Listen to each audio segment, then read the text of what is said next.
Bonjour et bienvenue à tous à notre réunion en ligne. Aujourd'hui, ce sera Pasteur Candy qui apportera le message. Juste avant, nous voulons vous rappeler que si vous avez des questions ou des requêtes, nous sommes là pour vous. N'hésitez pas à nous contacter à l'adresse courriel qui apparaît à l'écran. Nous tenons aussi à remercier tous ceux qui contribuent financièrement à l'avancement du ministère de l'Église CCH. Si vous êtes intéressé à contribuer, n'hésitez pas à nous contacter.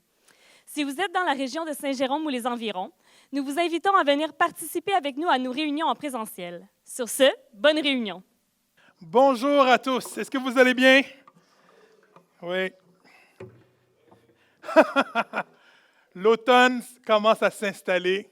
Moi, c'est ma saison préférée. Et il y a Alain qui me taquine à tous les matins parce que quand on vient de bonne heure ici, il fait un peu froid. Puis il dit, mais toi, tu n'as pas de manteau? Je dis, moi, j'aime cette température-là. J'aime quand il fait frais. Donc, ça va faire bientôt 2 mois que je n'ai pas prêché. J'espère que je ne suis pas trop rouillé, mais je suis vraiment content de prêcher. Pourquoi je n'ai pas prêché pendant 2 mois? Ce n'est pas parce que Pasteur Laurent m'a puni, mais ça m'a permis ça m'a permis de pouvoir travailler sur d'autres dossiers dans l'Église, de faire avancer l'Église sur d'autres projets afin que l'Église puisse avancer, etc., etc. Et à la dernière prédication que j'ai faite, c'était, je pense, durant le mois de juillet, j'ai prêché sur le côté égoïste. J'ai prêché sur le fait que des fois, Dieu nous bénit tellement, il nous bénit, mais des fois, on est tellement égoïste qu'on ne veut pas redonner aux autres qu'est-ce que nous avons reçu de Dieu. Des fois, nous ne voulons pas parler de Dieu aux autres pour X, Y raison. Et dans une de mes illustrations, je parlais de ma femme qui me prend toujours des frites du McDo dans mes frites. Continue à prier. Ma femme continue encore à prendre des frites dans mes portions. Mais blague à part, nous sommes dans cette nouvelle thématique qui s'intitule « 3 vérités pour une seule destinée ». Une thématique où ce que nous voulons partager notre cœur, où ce que nous voulons partager les expériences que nous avons reçues de Dieu, où ce que nous voulons partager la vision que nous avons reçue de Dieu pour l'Église CCH, pour les prochaines semaines, pour les prochains mois et pour la prochaine année. Où est-ce qu'on a pris le temps de réfléchir, où est-ce qu'on a pris le temps de prier, où est-ce que nous sommes venus avec 3 mots qui vont nous aider à définir qu'est-ce que l'Église CCH, 3 mots qui vont nous aider à façonner les prochains mois, les prochaines semaines de l'Église CCH. Et lors des 2 premières prédications de Pasteur Laurent, le premier mot que Pasteur Laurent nous a parlé, c'est d'avoir une Église dans la simplicité, qui veut dire une Église, c'est vivre un moment avec Dieu, dans un environnement simple, dans un environnement invitant et inspirant. Et la semaine passée, Pasteur Laurent nous a parlé du mot authenticité. Et la définition avec le mot qu'on a mis, c'est découvrir et connaître notre Dieu tel qu'il est vraiment, tout en s'approchant de lui tel que nous sommes. Si vous avez manqué les 2 premières prédications, je vous invite, vous qui êtes dans la salle et vous qui êtes à la caméra, de prendre le temps d'aller soit sur Facebook, soit sur YouTube et de prendre le temps d'écouter. Et des fois de réécouter avec des notes, parce qu'il y avait tellement de vérités dedans, des vérités pour notre Église, pour la prochaine saison de notre Église. L'Église CCH, c'est une Église que Dieu a confiée à Pasteur Laurent. Oui, l'Église CCH que Dieu m'a confiée indirectement, parce que je suis venu donner un coup de main à Pasteur Laurent. J'ai prié le Seigneur a dit, oui, va lui donner un coup de main, puis viens, je t'appelle à faire ça. Mais aussi que nous puissions voir que l'Église CCH n'est pas juste l'Église de Pasteur Laurent ou de Pasteur Candy, ou juste du groupe qui nous aide à tous les dimanches à faire fonctionner l'Église, mais que l'Église CCH peut être l'Église de chacun d'entre nous. Que nous puissions avoir à cœur le succès de notre Église. Que si l'Église ne fonctionne pas, ce n'est pas la faute de Pasteur Laurent seulement, ce n'est pas la faute de Pasteur Candy, mais aussi qu'on puisse se sentir pour dire c'est aussi de ma faute si l'Église ne fonctionne pas. Que nous ayons à cœur que l'Église fonctionne. Que nous puissions être des gens simples, des gens invitants, des gens inspirants, des gens juste simplement à se sourire quand on se voit dans le couloir ou à sourire aux autres. Ça aide. Des gens qui disent bonjour à ceux aussi qui ne connaissent pas. Qu'on ne peut pas juste dire bonjour à notre clique, mais qu'on puisse se dire bonjour aux nouveaux. Peut-être dans un autre niveau, à part de dire bonjour, de prendre le temps de se présenter les uns les autres. Je m'appelle Candy. Et souvent, le truc que je donne aux nouveaux, pense à bonbon quand tu penses à mon nom. Fait que les gens, oui, oui, c'est ça, c'est ça, c'est ça. Mais qu'on puisse se présenter aux gens, que peut-être ça va partir une conversation, qu'on puisse être capable d'être sensible aux nouveaux, sensible aux gens qui viennent à tous les dimanches matins. Des fois, des gens qui sont là le dimanche matin, mais qui sont peut-être tristes, qui ont juste besoin de peut-être quelqu'un qui vienne les voir, leur demander comment ça va. Ou qu'il y ait des gens qui prennent juste quelques secondes, 30 secondes, 1 minute pour prier pour des gens. Soit prier ici, à la fin de la réunion.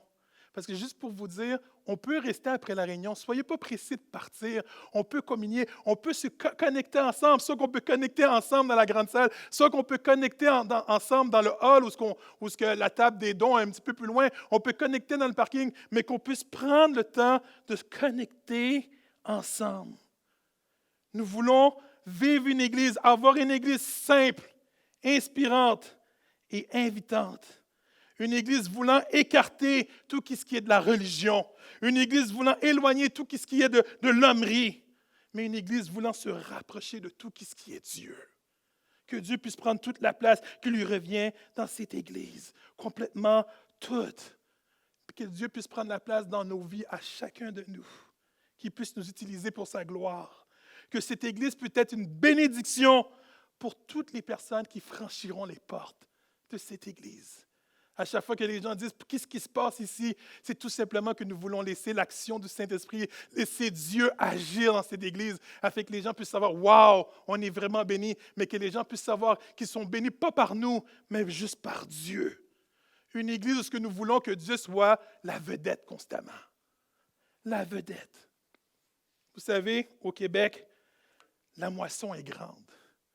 Il y a tant de gens qui ont besoin d'entendre parler de Dieu.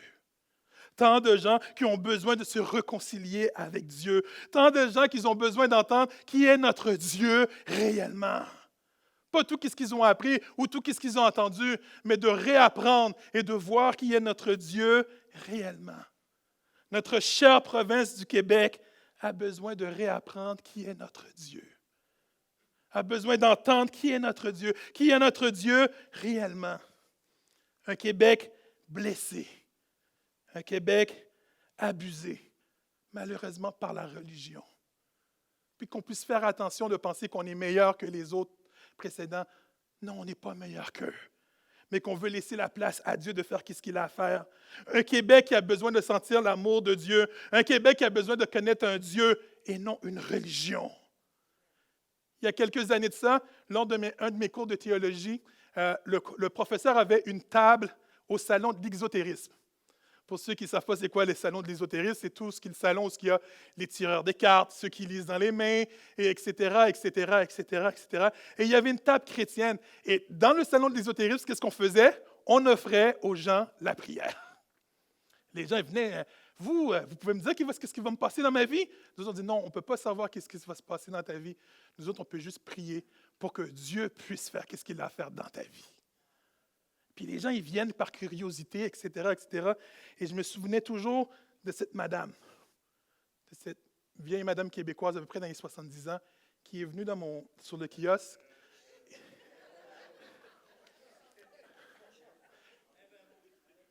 De cette dame de 70 ans à peu près. Pour ceux qui nous écoutent par les réseaux sociaux, il y a des gens qui n'étaient pas contents de ce que j'ai dit, donc je retraque mes paroles. De cette dame de 70 ans qui est venue devant nous. Puis elle m'est venue et elle me dit, tu sais quoi, je crois que Dieu existe. Mais, j'ai dit, madame, qu'est-ce qui se passe? Et elle dit, vous savez, pendant les 7 premières années de ma vie, mes parents ont dû me cacher. J'ai dit, pourquoi? Parce que mes parents m'ont eu, ils n'étaient pas mariés. Et dans le temps, dans le village où on était, c'était vraiment mal vu. Puis si le curé, puis toutes les histoires qu'elle me racontait, mes parents ont dû me cacher pendant 7 ans. Puis après 7 ans, ils ont pu se marier, ils ont changé de ville, et là, j'ai pu avoir une vie. D'avoir une madame, une mère, en train de pleurer devant moi, et j'étais puissant. Et de me dire, qu'est-ce que le Québec a besoin? Ce n'est pas plus d'hommes, mais c'est plus de Dieu. Que nous puissions être ces gens, ces hommes et ces femmes qui disent, oui, nous voulons que le Québec soit rempli plus de Dieu et moins de l'homme. sur Facebook. J'étais sur Facebook et j'ai vu un de mes jeunes qui était dans ma jeunesse, dans le temps que j'étais pasteur de jeunesse. Et ce jeune a écrit sur Facebook, puis je ne sais pas si ça vient de lui, j'ai trouvé ça intéressant. Il a marqué « La Bible est censée nous transformer pour qu'on lui corresponde. Mais nous, dans notre condescendance, excusez-moi ce mot-là, on transforme la Bible pour qu'elle nous corresponde à nous. » J'ai fait « Oh, wow! » Et j'aurais pu remplacer le mot Bible par Dieu ou par la parole de Dieu ou par le Saint-Esprit. J'aurais pu dire que Dieu est censé nous transformer pour qu'on lui corresponde sous sa parole ou son Saint-Esprit. Mais nous, dans notre condescendance, on transforme qu'est-ce que Dieu nous dit. On transforme sa parole pour qu'elle nous corresponde à nous. Est-ce que ça pourrait arriver qu'on ajoute des couches de loi, qu'on ajoute des principes, qu'on ajoute des préalables, qu'on transforme qu'est-ce que Dieu nous dit pour que ça nous fasse plaisir? Ou des fois, tellement qu'on transforme la parole, on transforme qu'est-ce que Dieu nous dit, puis qu'on rend Dieu inatteignable pour certaines personnes. Comme si Dieu était juste pour un groupe select. Comme si on disait aux gens, avant que tu viennes à l'Église, il faut que tu t'arranges de même. Avant que tu viennes à l'Église, il faut que tu enlèves tous tes tatous. Avant que tu viennes à l'Église, il faut que tu arranges ta tête. Avant que tu ailles à l'Église, il faut que tu arranges certaines choses de ta vie. Et ce n'est pas ça que Dieu nous dit du tout.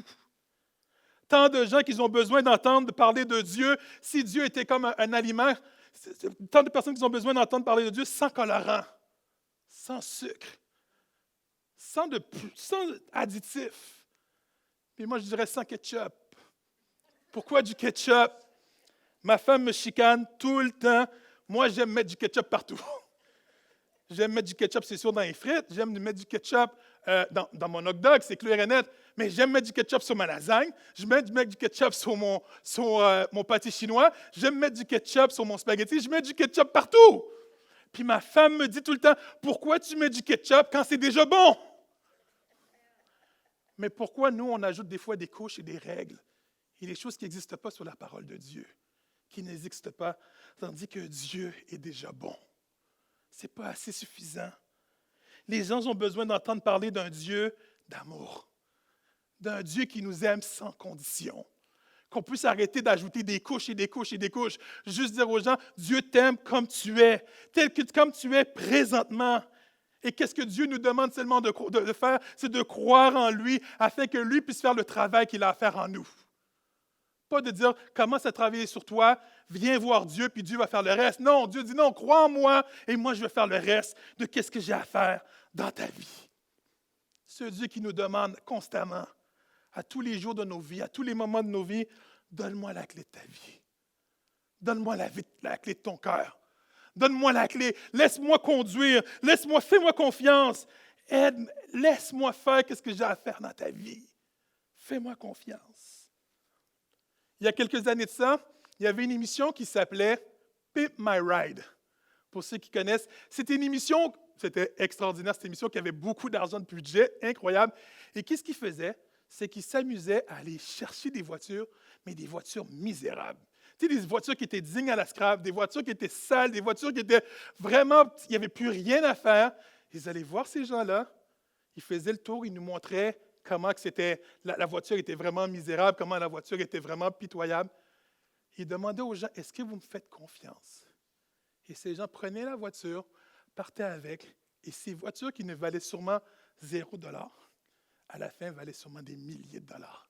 Ils transformaient les voitures, ils changeaient les roues, des voitures qui étaient rouillées, des voitures presque à la pierre à feutre. Vous savez, les voitures, ce que tu rentres, puis c'est défoncé, puis tu peux avancer avec tes pieds. Des voitures de ce style, où ce qui faisait toute la carcasse, où ce qui péturait la voiture au complet, où ce qui transformait la voiture, il les redonnait aux gens.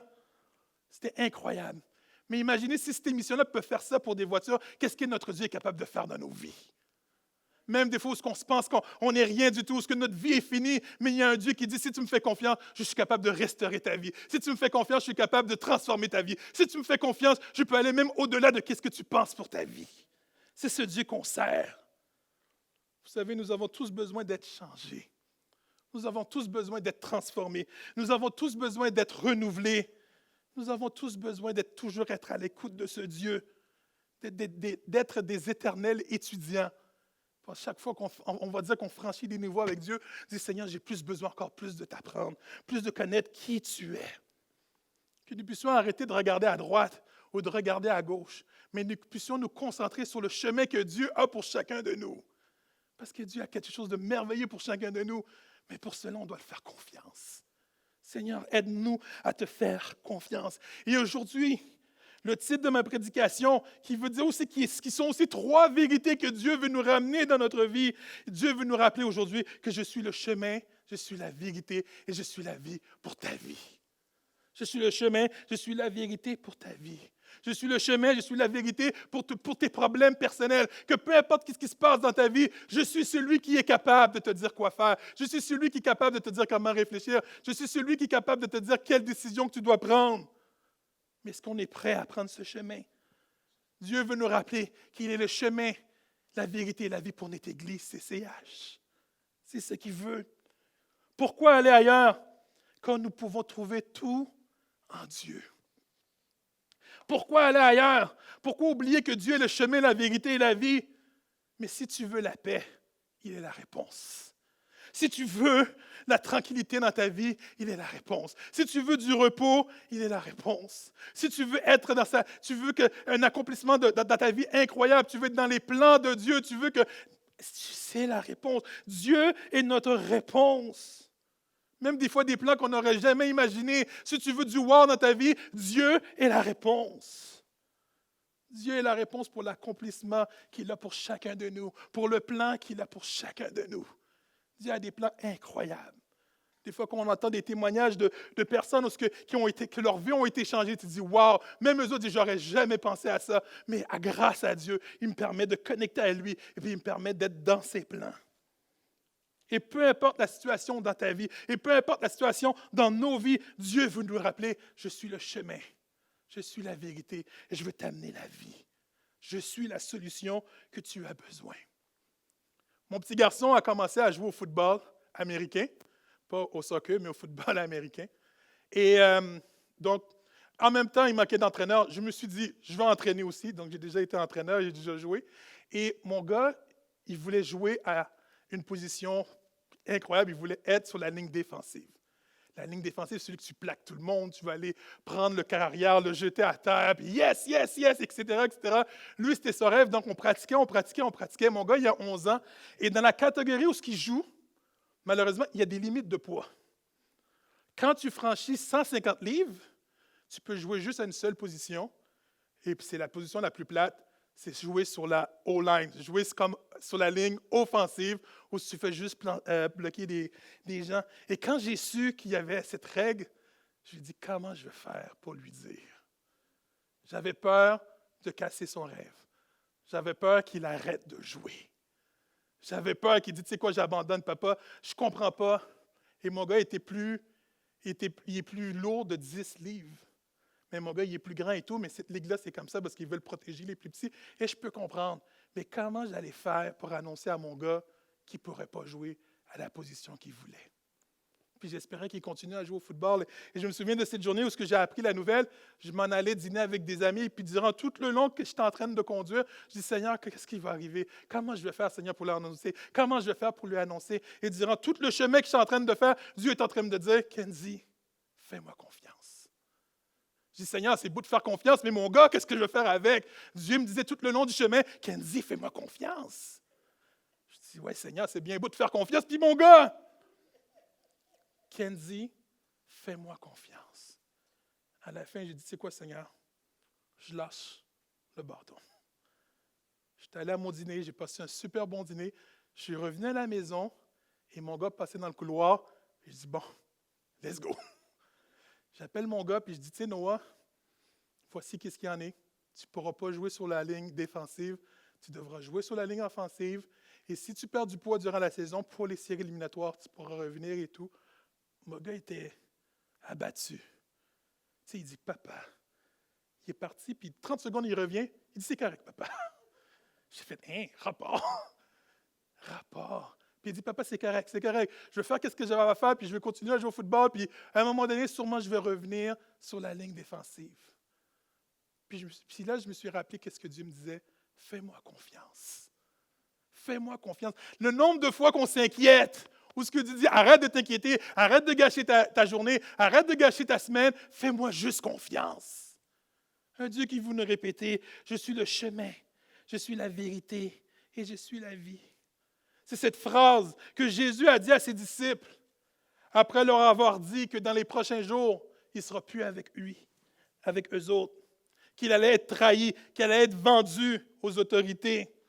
Puis les disciples ont dit, no way, tu vas aller nulle part, tu vas rester avec nous, puis même peu importe où ce que tu vas, on va être avec toi. Les disciples ont commencé à capoter, à commencer à s'inquiéter, à se demander qu'est-ce qu'on va devenir si vraiment Jésus ne peut pas être avec nous. C'est comme si les disciples pensaient qu'ils avaient frappé un mur.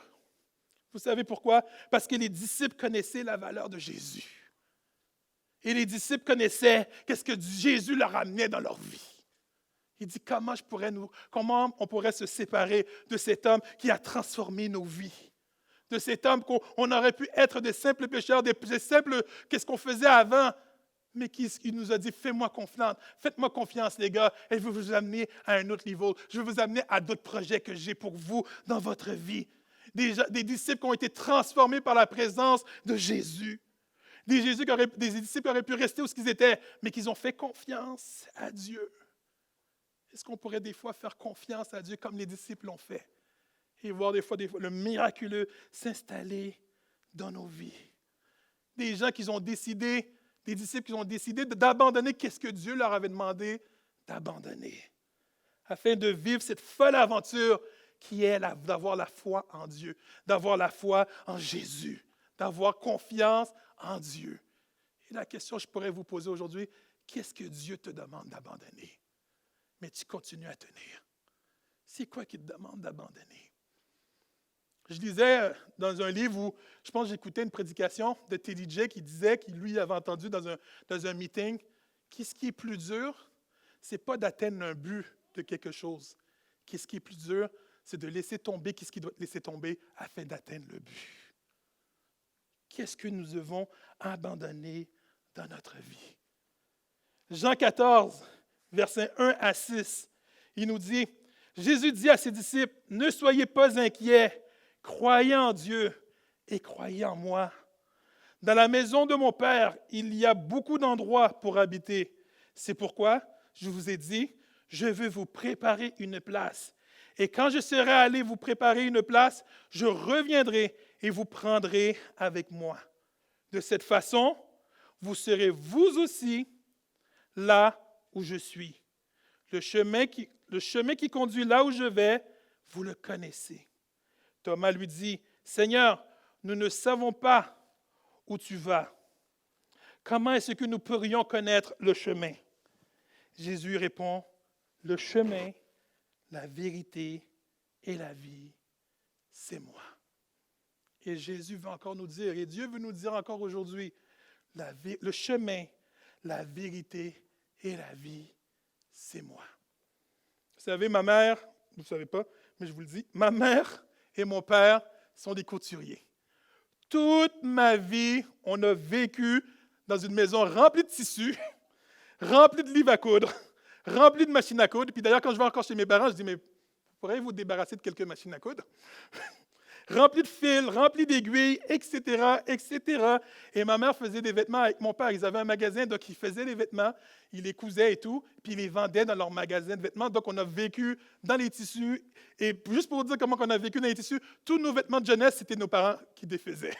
Fait qu'ils n'achetaient rien, puis tous les vêtements, blablabla, ils les faisaient pour nous. Et ma mère, je me souvenais comme si c'était encore hier, elle utilisait des patrons de couture. Pour ceux qui ne savent pas, il y a une image de patron de couture. Ma mère utilisait ces patrons de couture. Et ces patrons de couture qui nous permettent de découper le tissu à la bonne grandeur qu'on voudrait, de la bonne façon, afin d'être capable de reproduire l'image. Des patrons de couture où il y avait des petites lignes lignées. Puis mes parents choisissaient quelle ligne, quelle grandeur. Puis ils découpaient, ils prenaient leur craie, pour refaire, être capable de reproduire les morceaux qu'ils avaient besoin de reproduire afin de reproduire le vêtement qu'ils avaient à reproduire. Et Jésus veut nous rappeler aujourd'hui qu'il est le chemin, mais qu'il est aussi le patron de couture, qu'il est le modèle à suivre pour chacun de nous. Et chacun de nous ici, Dieu nous appelle à avoir, chacun de nous, on a des patrons différents de couture, où ce que Dieu dit, fais-moi confiance, c'est le vêtement que tu as besoin pour ta vie. C'est qu'est-ce que j'ai pour toi, qu'est-ce que j'ai choisi pour toi, c'est ça que tu as de besoin. Nous avons seulement besoin de suivre les lignes du patron, de lui faire confiance, pour s'approcher du modèle, de s'approcher des différentes bénédictions que Dieu a à nous dire. Si le patron dit « tourne à droite », je vais tourner à droite, parce que Dieu, tu sais où est-ce que tu veux m'amener. Est-ce que c'est facile? Non. J'ai essayé d'inviter mes parents à découper le patron, etc., etc. Le nombre de fois qu'à la fin, je n'arrivais pas à suivre les lignes, puis je dis, ça, c'est pas fait pour moi. C'est pas fait pour moi. C'est pas facile de suivre non plus Dieu. Et des fois, on peut abandonner et penser qu'on n'est pas fait pour suivre Dieu. Mais Dieu nous rappelle et veut nous dire, ne sois pas inquiet, comme il a dit aux disciples. Fais seulement juste croire en moi.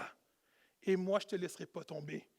Je serai avec toi et je ferai le reste du travail pour toi. C'est ce même Dieu qui dit, même si ça arriverait que tu t'écartes de moi, même si ça arriverait que tu n'arrives pas à suivre les lignes du patron que j'ai pour ta vie, ce n'est pas grave. Essaie de revenir sur la ligne. Essaie de revenir sur le chemin. Essaie de revenir à moi. Et moi, je vais m'arranger du reste. Je te donnerai du repos. Je te donnerai qu'est-ce que tu as besoin. Je te donnerai le pardon. Je te demanderai l'amour que tu as besoin. Fais-moi juste confiance. Vous savez, comme cette image que j'ai eue, c'est quand nos enfants en bas âge, et des fois à plus grands, j'ai des enfants plus grands, puis eux autres, des fois aussi, ils font des dégâts. Ou ce qu'ils nous appellent, puis ils disent, papa, j'ai fait des dégâts. Arrange-toi. Mais souvent, qu'est-ce qu'on dit à l'enfant? On vérifie est-ce que l'enfant va bien. Est-ce que toi, tu vas bien? Est-ce que tout va bien? Et souvent, quand ils sont plus petits, on s'agenouille. On prend soin de l'enfant. Puis après, on nettoie le dégât. Vous savez, c'est ce même amour que Dieu a, mais multiplié par 1 million, que Dieu a pour chacun de nous. Et je ne sais même pas si 1 million est assez suffisant pour décrire l'amour que Dieu a pour nous. Que même, vous savez, des fois, nous autres, même si nous aimons beaucoup nos enfants, que nous aimons beaucoup nos maris, que nous aimons beaucoup les gens qui sont autour de nous, mais cela nous arrive de perdre patience. Je ne sais pas pour vous, moi, ça m'arrive. Ça m'arrive de ne plus avoir d'amour pour eux autres pendant un certain temps. Ça m'arrive des fois de dire des choses ou de faire des choses que je n'aurais pas dû dire, que je n'aurais pas dû faire. Ça m'arrive des fois de demander pardon. Je m'excuse, j'ai pogné les nerfs. J'ai manqué de patience. Vous savez, notre Dieu, c'est pour ça que je dis qu'1 million, est-ce que c'est assez plus grand? Notre Dieu est patient avec nous. Un Dieu qui ne pogne jamais les nerfs. Un Dieu qui est tellement patient avec nous. Il dit, moi, je suis patient. Je ne sais même pas si 1 milliard de fois il peut être assez grand pour exprimer que Dieu nous aime plus que l'homme, que l'amour humain, que malgré que Dieu sait que nous allons le laisser tomber, il sait le nombre de fois que nous allons le laisser tomber, il a quand même donné son Fils pour chacun de nous. Il le savait. Il le savait, puis il l'a fait pour chacun de nous. Puis qu'est-ce qui est bon dans tout ça? Il continue à prendre soin de nous. Dieu aurait pu perdre patience et dire, moi, c'est fini pour moi. C'est complètement fini et je ne veux plus rien savoir de vous. Mais qu'est-ce qu'il fait? Il continue à courir après nous. Il continue encore à nous prouver son amour. Il continue encore à nous montrer qu'il est encore patient et qu'il nous aime. Vous savez, souvent, on pardonne les gens. On pardonne parce que Dieu nous l'a demandé, c'est vrai. On pardonne parce qu'on donne le bénéfice du doute. On pardonne parce qu'on pense que l'autre personne est sincère. On pardonne parce qu'on pense que l'autre personne va changer. On pardonne parce qu'on pense que c'est juste une fois, elle va apprendre. On pardonne parce qu'on pense que la personne est sincère, qu'elle ne va plus jamais faire, qu'elle a compris. On pardonne souvent parce qu'on ne connaît pas l'avenir. Parce que si on connaissait l'avenir, si on connaissait le futur, il y a beaucoup de pardons qu'on n'aurait pas donné. On aurait dit, tu sais quoi, c'est fini tout de suite. Ça ne sert à rien. C'est fini tout de suite. Je ne veux pas perdre mon temps. Je ne sais même pas si 1 trilliard de fois est assez suffisant pour dire que l'amour de Dieu est plus grand que l'amour de l'homme. Parce que malgré que Dieu nous connaît comme le fond de sa poche, que Dieu sait qu'on va le décevoir, Dieu continue encore à nous aimer. Dieu continue à nous parler pour dire, viens sur le chemin que j'ai pour toi. Viens, viens, je veux te bénir, je veux être avec toi. Dieu continue de nous dire son amour inconditionnel pour chacun de nous. Dieu dit, reviens sur le patron que j'ai pour toi, pour ta vie. Reviens, reviens constamment tous les jours de notre vie. Dieu nous rappelle à nous reconnecter à lui. Et il continue à nous aimer. Et peu importe notre situation, Dieu continue à nous aimer. Souvent, on essaie de comparer Dieu à l'homme, complètement différent. Oui, l'homme, à un moment donné, il dit, tu sais quoi, je t'aime plus. Mais Dieu dit, continue, je continue à t'aimer. Je continue à t'aimer. Pourquoi s'écarter du chemin, des lignes du patron, de celui qui a tant donné pour nous et qui continue à nous donner, même au-delà de ce que nous espérons, même au-delà de ce que nous demandons? Pourquoi s'écarter de son chemin? Parce que souvent, c'est plus fort que nous. Et Dieu le sait. C'est plus fort que nous d'en faire à notre tête que de l'écouter. C'est plus fort que nous de ne pas être curieux. C'est plus fort que nous. C'est plus fort que nous qu'il faut qu'on vérifie que qu'est-ce que Dieu dit, est-ce que c'est vrai? C'est plus fort que nous. Vous savez, lorsque Jésus a dit à ses disciples, « Je reviendrai », lorsque Jésus est revenu des morts, il est ressuscité, il s'est montré aux disciples. Puis les disciples disent, « Ah yes, on a vu Jésus », tandis qu'il y en avait un qui s'appelait Thomas qui a dit, « Moi, je ne veux pas juste voir, je veux le toucher ». Dieu le sait qu'on a besoin des fois d'aller au-delà de juste voir, qu'on est curieux, qu'on veut vraiment voir de nos propres mains, de nos propres yeux plutôt. Dieu le sait. C'est plus fort que nous. On veut tester. C'est plus fort que nous. On veut mettre la main sur le poêle de la cuisinière pour voir vraiment que c'est chaud, tandis que Dieu dit que c'est déjà chaud. Mais on veut voir, ah oui, c'est vrai que c'est chaud. Pourquoi on ne peut pas le faire confiance et dire, il m'a dit que c'est chaud, je n'ai pas besoin de savoir plus. Parce qu'il y a ce Dieu de vérité. Dieu le sait que c'est plus fort que nous. Et c'est pour ça que Dieu nous demande, fais-moi confiance. J'ai tellement fait pour toi. Est-ce que je n'ai pas assez fait pour que tu puisses me faire confiance? Dans chacune de nos vies, on peut prendre le temps de qu'est-ce que Dieu a fait, de la grâce qui est tombée dans nos vies, pour dire, mais Dieu t'en a fait assez pour que je puisse te faire confiance. Le faire confiance, ce n'est pas de... C'est de le faire, c'est de remettre tous nos projets entre ses mains, au complet. Le faire confiance, c'est aussi de dire, tu sais quoi, c'est pas toutes choses qui sont bonnes que je puisse connaître. Il y a des choses que Dieu veut juste nous préserver. Je n'ai pas besoin d'essayer pour savoir que ce n'est pas bon, mais de faire confiance à Dieu, à dire, si ce n'est pas bon, je n'ai pas besoin de savoir que ce n'est pas bon. Je ne voudrais pas me rentrer dans un processus où c'est compliqué de m'enlever de là, mais si tu me dis de ne pas rentrer, je ne rentrerai pas. Dieu veut nous préserver de plusieurs situations dans nos vies qu'on aurait pu éviter si on aurait fait confiance à Dieu. Dis, Seigneur, je te fais confiance.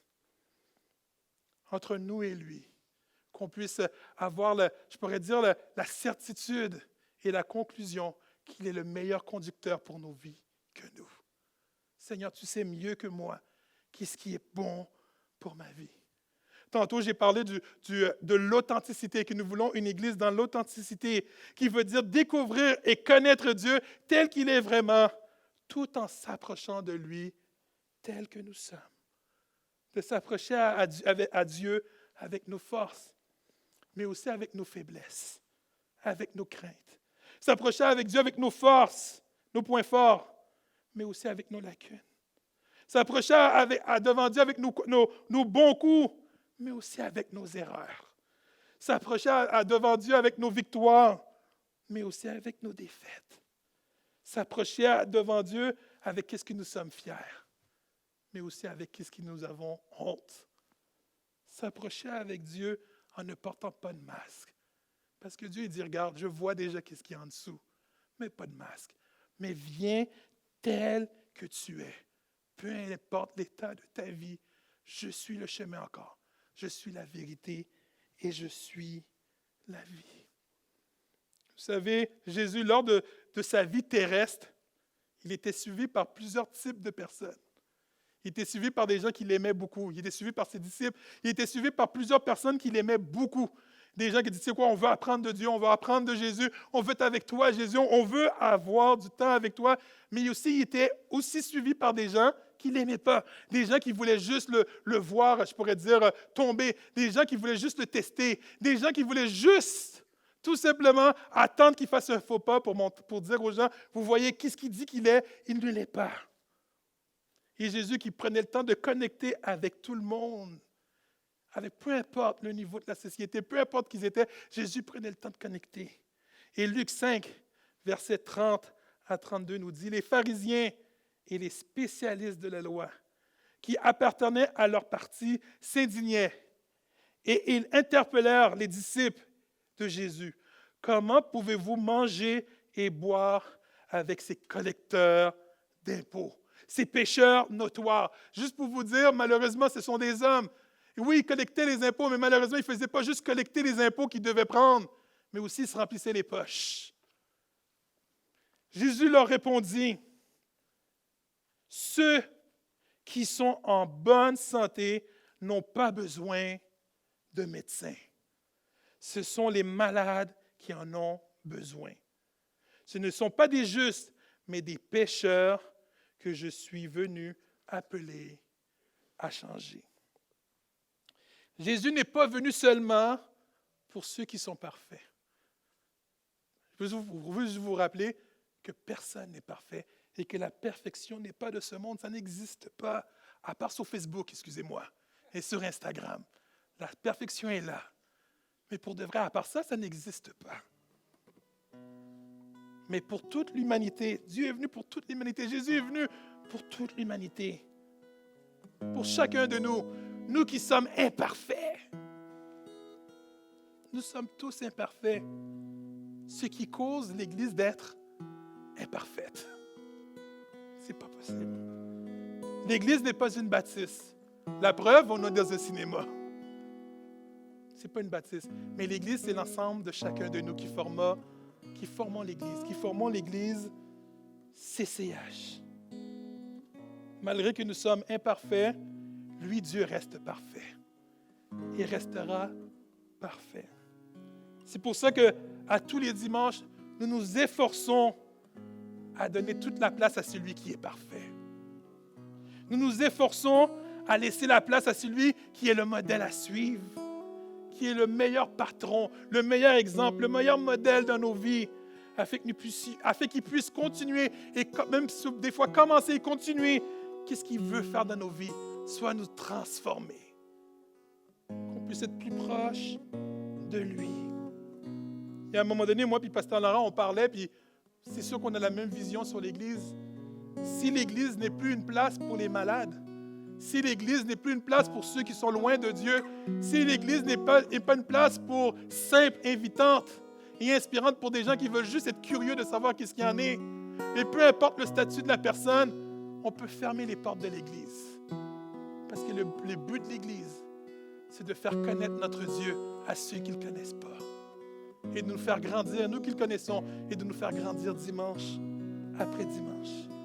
Nous voulons qu'à tous les dimanches, que Dieu soit le centre de l'Église. Et que chacun de nous puissions prendre la décision que Dieu soit le centre de nos vies, afin que l'Église aussi que Dieu soit le centre de cette Église. Un Dieu qui nous rappelle, je suis le chemin. Je suis la vérité et la vie. Et peu importe l'état de ta vie, et peu importe la solution dans ta vie, je suis la réponse. Vous savez, je vois la vie comme une grosse autoroute avec des millions et des milliers et des milliards de voies, où ce que chacune des voies représente chacune de nos vies. Chacune de nos vies qui doivent aller à certaines vitesses. Où ce qu'on n'est pas tous appelés à aller à la même vitesse, où ce qu'on n'est pas tous appelés à avoir la même histoire, où ce qu'on n'est pas tous appelés à vivre les mêmes choses, mais que nous sommes tous appelés à connecter avec Dieu. Il y a quelques années de ça, quand j'étais plus jeune et plus téméraire, j'étais sur l'autoroute, puis je pense que c'était une journée où il pleuvait, où il y avait de la grêle, où il y avait de la neige, et j'étais à Montréal sur l'autoroute, et je trouvais ça bizarre que les voitures roulent lentement. Et pendant que les voitures roulent lentement, moi, qu'est-ce que je faisais? Je les dépassais. Je dis, voyons, qu'est-ce qui se passe? Voyons, qu'est-ce qui se passe? Puis je traitais les gens de peureux. T'as pas de bons pneus. Moi, j'ai des bons pneus. Et je dépassais tout le monde, jusqu'à temps que j'arrive, il y avait un policier qui était devant. Et normalement, qu'est-ce qu'on fait quand on voit un policier? On ralentit. Mais moi, je regardais la vitesse. J'ai le droit de le dépasser. Il ne peut pas m'arrêter. Et j'ai essayé de dépasser le policier. Et le policier, qu'est-ce qu'il a fait? Il a mis ses gyrophares tout de suite. Et j'ai compris, oh, Pelay, mon gars, reste tranquille. Et j'ai ralenti. C'est sûr, sur le coup, j'ai traité le policier de peureux. Peureux! C'est moi, je peux te dépasser, je suis capable de mieux conduire que toi, etc., etc. Mais en y pensant avec sagesse, en y pensant un peu plus, je me dis peut-être que le policier voulait pour me sauver. Le policier, peut-être, il avait plus d'expérience que moi. Le policier voulait juste ralentir la circulation pour dire, mon gars, si tu continues comme ça, tu risques peut-être de frapper un mur. Et peut-être aujourd'hui, je ne serais même pas en train de vous parler parce que je pensais que j'étais mieux que la police. Puis lui, il a mis ses gyrophares pour dire, non, tu dois ralentir. Et en pensant à cette histoire, je me suis dit, peut-être c'est ça que Dieu fait dans nos vies à chacun de nous, de nous alerter. Il dit, hey, je suis là, guys. Tu veux faire à ta tête, mais je suis la vérité et la vie. Si tu veux vivre, fais-moi confiance. Le nombre de fois où le Dieu, le Saint-Esprit nous fait des signes pour nous dire, hey, le chemin que tu es en train de prendre, ce n'est pas le bon chemin. Mais est-ce que tu peux me faire confiance? Est-ce que chacun de nous, on puisse être sensible à Dieu, à tous les signes qu'il nous donne, puis dire, c'est vrai, Seigneur, tel chemin. C'est vrai, Seigneur, je dois te faire confiance. C'est vrai que le nombre de fois que j'ai ignoré tes gyrophares, j'ai ignoré tes signes, puis que j'ai frappé un mur, mais que tu puisses m'aider pour la prochaine saison, pour les prochains mois, pour les prochaines années, à te faire confiance. À voir le nombre de fois que tu me dis, hey, fais attention, je suis là et je sais qu'est-ce qui est mieux pour toi. C'est lui qui est le meilleur conseiller pour nos vies. C'est lui qui est le meilleur modèle pour nos vies. Que puissions le faire confiance. Des fois, on veut dépasser les plans de Dieu, où ce que Dieu nous demande juste, hey, reste toujours derrière moi. Quand ça va être le temps que tu reçoives ce que tu m'as demandé, je vais te le donner. Mais là, tu dois me faire confiance et rester dans les plans que j'ai pour ta vie. Dieu a des plans pour chacune de nos vies, guys. Mais est-ce qu'on est prêt à le faire confiance? Est-ce qu'on est prêt à déclarer à toutes les situations de nos vies, à tous les moments de nos vies, Seigneur, c'est vrai, tu es le chemin. C'est vrai, tu es la vérité. Et je sais, Seigneur, c'est toi qui donnes la vie. Et je voudrais vous inviter, peut-être c'est vrai que ça fait longtemps que, oui, je connais le Seigneur, puis je connais ça, mais à vraiment dire, Seigneur, est-ce qu'il y a quelque chose que je dois apprendre aujourd'hui? Afin que cette Église CCH puisse être l'Église que tu veux que ce soit. Est-ce que tu veux quelque chose pour ma vie? Que je puisse revenir sur le chemin que tu veux que je reprenne. Tout ça pour ta gloire et que je puisse bénéficier de qu'est-ce que tu as pour moi. Prions Dieu ensemble. Seigneur, on est des gens imparfaits, Seigneur, et on vient devant toi imparfaits. Mais on sait que tu nous aimes énormément, Seigneur. Que nous puissions nous laisser bercer par ton amour, Seigneur Dieu. Que nous puissions te faire confiance, Seigneur Dieu Père. Juste la preuve que tu sois mort pour chacun de nous devrait être juste suffisante pour se laisser guider par toi. Je te remets la vie de chacun d'entre nous, Seigneur Dieu Père. Que nous puissions, Seigneur Dieu, juste s'accrocher à toi, Seigneur Dieu Père. Et que peu importe les situations de nos vies, aide-nous à te faire confiance. Aide-nous, Seigneur Dieu, à revenir sur le chemin que tu as pour chacun de nous, Seigneur Dieu Père. Et que nous puissions profiter des différentes bénédictions que tu as pour chacun de nous, afin que cette Église soit cette Église invitante, inspirante et accueillante pour chaque personne. Et que les gens puissent reconnaître que tu es un Dieu vivant, Seigneur Dieu.